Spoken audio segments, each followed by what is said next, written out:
Assalamualaikum warahmatullahi wabarakatuh. Selamat datang di channel The Queen File Kit, channel yang membahas mengenai seputar pemakaian alat-alat survei tanah. Di antaranya adalah bor belgi, bor gambut, kemudian ada biopori, berbagai jenis tipe GPS, kemudian ada pH meter, mansel, ring sampel, dan lain-lain.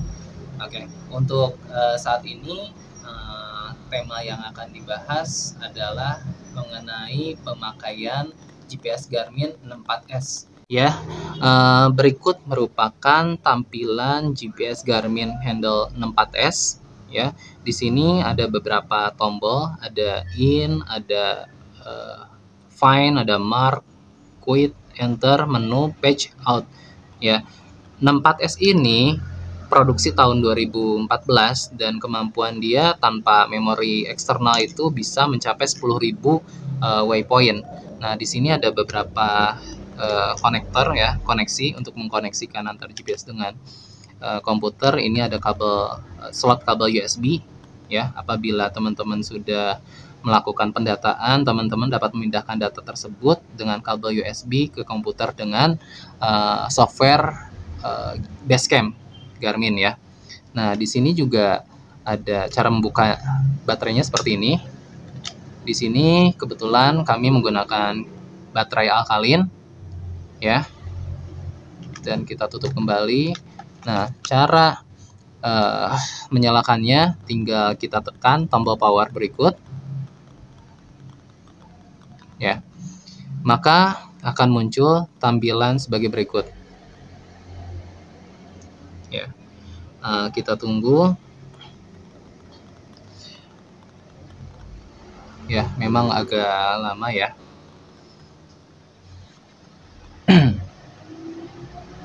Kita tunggu. Nah, di sini saat pertama kali muncul, sebaiknya kita arahkan ke menu satelit ya. Nah, di sini di menu satelit ini dapat terlihat berbagai informasi.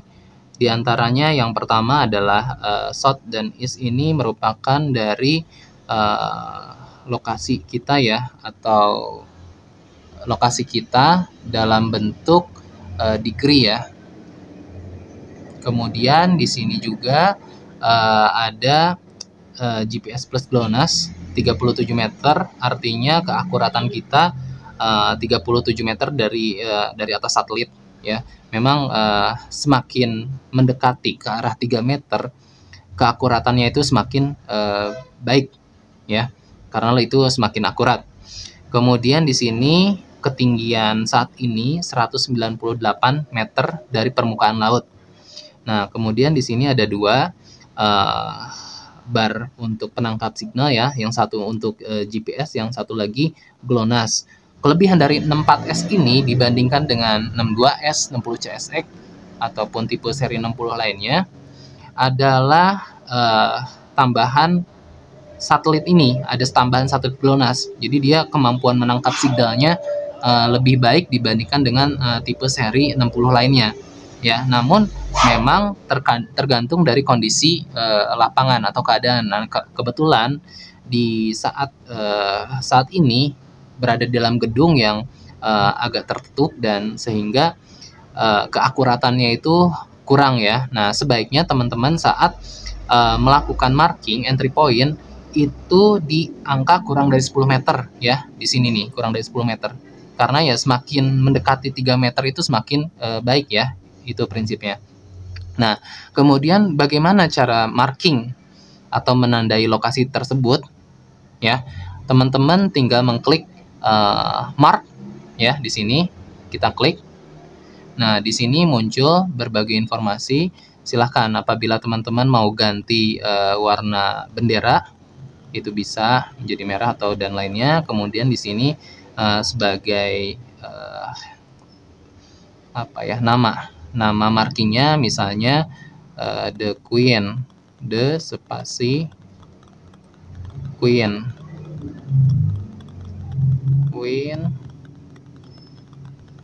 Jika sudah, silahkan tekan selesai.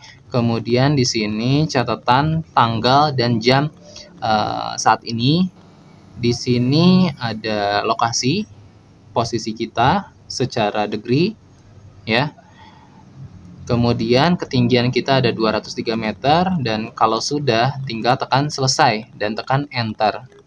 Nah, lalu bagaimana cara melihat hasil dari marking tadi? Kita klik aja find ya. Kemudian di titik di sini dan ketik saja kode nama tadi itu The Queen. Nah, maka akan muncul seperti ini dan kita tekan enter.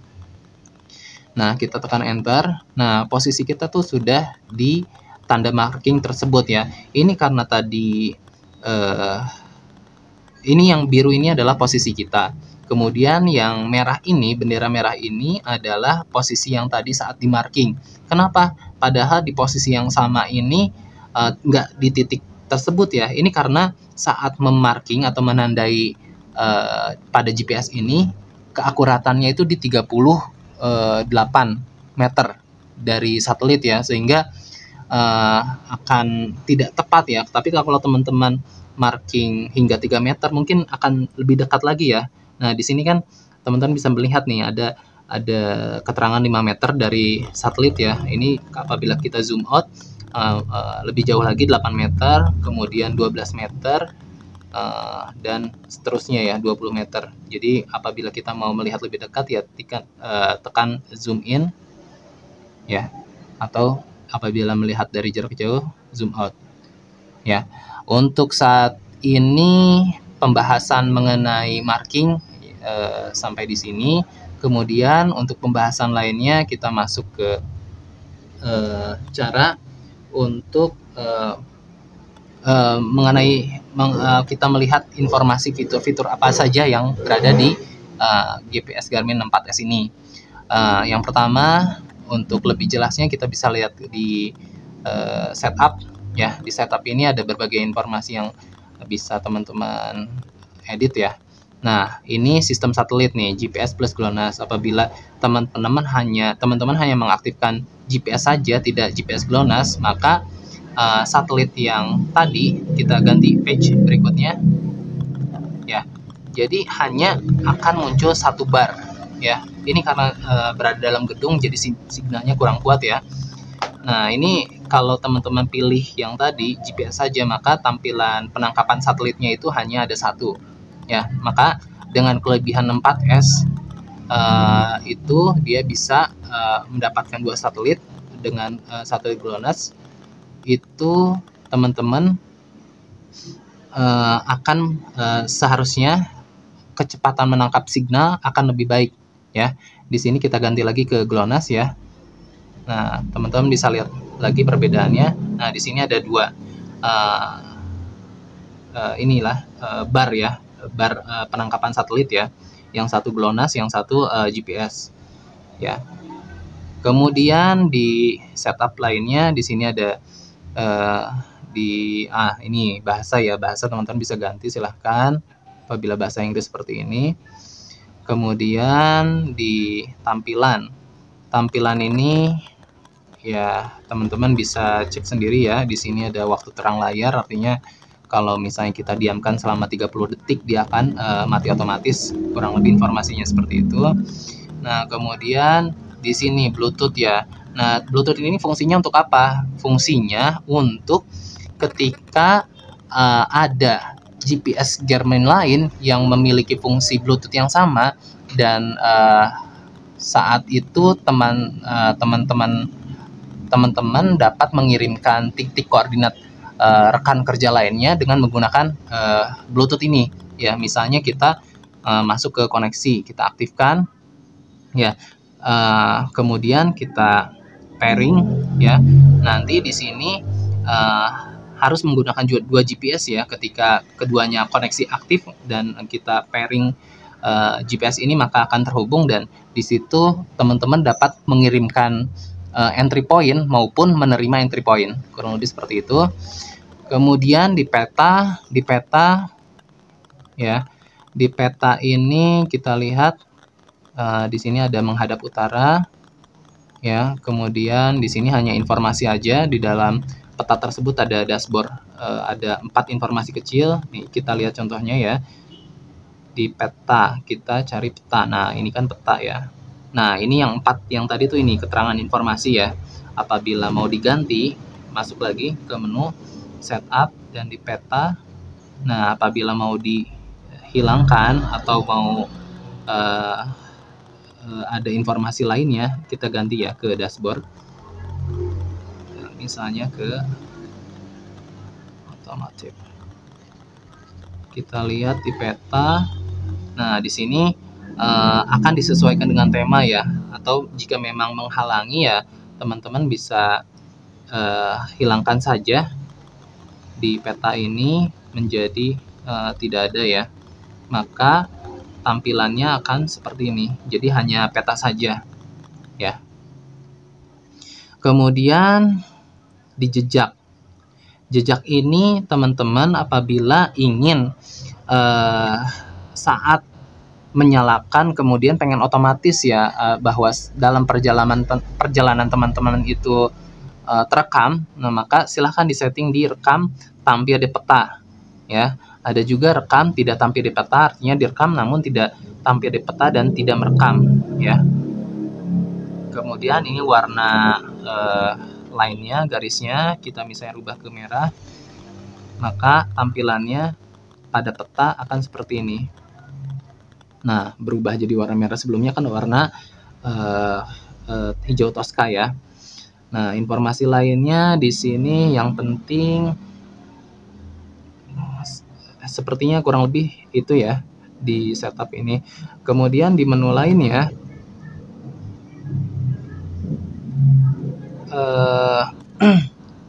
nah ini untuk kelola titik ini, di titik kelola titik ini artinya teman-teman bisa mencari hasil marking yang teman-teman sudah lakukan ya, ada di kelola titik ini.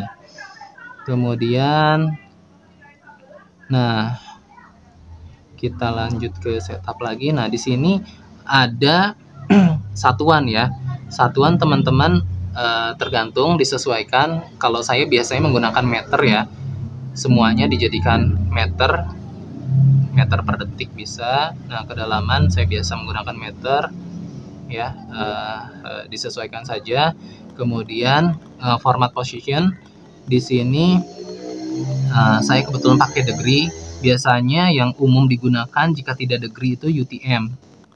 Nah, UTM UPS. Nah, maka tampilannya akan seperti ini.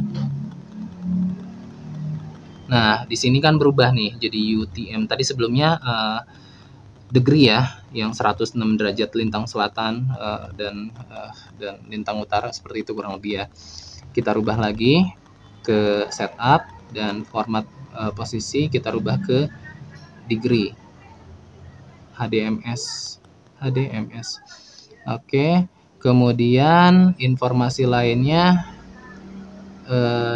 saya kira cukup ya. Mungkin informasi itu saja yang dapat saya sampaikan. Silahkan ajukan pertanyaan atau sampaikan masukan apabila teman-teman butuh informasi. Barangkali kami bisa membantu. Demikian, salam Soil Survey Indonesia. Wassalam.